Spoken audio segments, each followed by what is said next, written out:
ঝিনাইদহ ৪ আসনের সংসদ সদস্য আনারুল আজিম আনার হত্যাকাণ্ডের ঘটনায় দুটি দেশীয় ধারালো অস্ত্র কলকাতা থেকে উদ্ধার করা হয়েছে।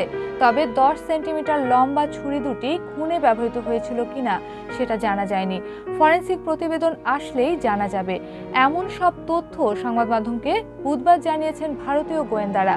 কলকাতার চিনার পার্কের কাছে ব্লু মুন নামে একটি হোটেলে তল্লাশি চালানো হয়েছে। সেই হোটেলের সুয়ারেজ পাইপ ভেঙে বেশ কিছু ব্যবহৃত বস্তু সংগ্রহ করা হয়েছে, সেগুলো ফরেনসিকে পাঠানো হয়েছে। এই হোটেলের মালিক এবং অ্যাক্সিস মলের রিলায়েন্স ডিজিটাল শোরুমের ম্যানেজার ও কর্মচারীদের জিজ্ঞাসাবাদ করা হয়েছে। সেই সঙ্গে একটা বুলেট উদ্ধারের খবরও পাওয়া গেছে। এদিকে মুম্বাই থেকে ডেকে আনা কসাই জিহাদকে তোলা হয়েছে কলকাতার বারাসাত আদালতে। এমপি আনার হত্যার ঘটনায় আরও দুজনের জড়িত থাকার তথ্য পেয়েছে ঢাকা মহানগর গোয়েন্দা পুলিশ ডিবি।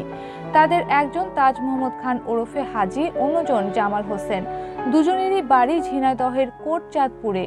হত্যার মূল পরিকল্পনাকারী হিসেবে চিহ্নিত আখতারুজ্জামান ওরফে শাহিনের বাড়িও একই এলাকায়। মঙ্গলবার ডিবি সূত্র সংবাদ মাধ্যমকে বলেছে, তাজ ও জামালের সঙ্গে সংসদ সদস্য আনারুল আজিম খুনের মূল পরিকল্পনাকারী হিসেবে চিহ্নিত আখতারুজ্জামানের যোগাযোগ ছিল।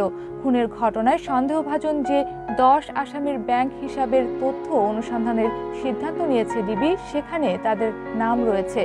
ডিবি সূত্র বলছে, সন্দেহভাজন আসামিদের মধ্যে মোস্তাফিজুর ও ফয়সাল সংসদ সদস্য খুন হওয়ার আগে গত 2 মে কলকাতায় যান। তারা দেশে ফিরে আসেন 19 মে।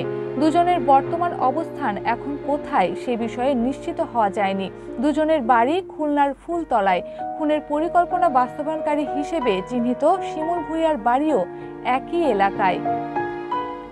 Happy Rahman, Padma news.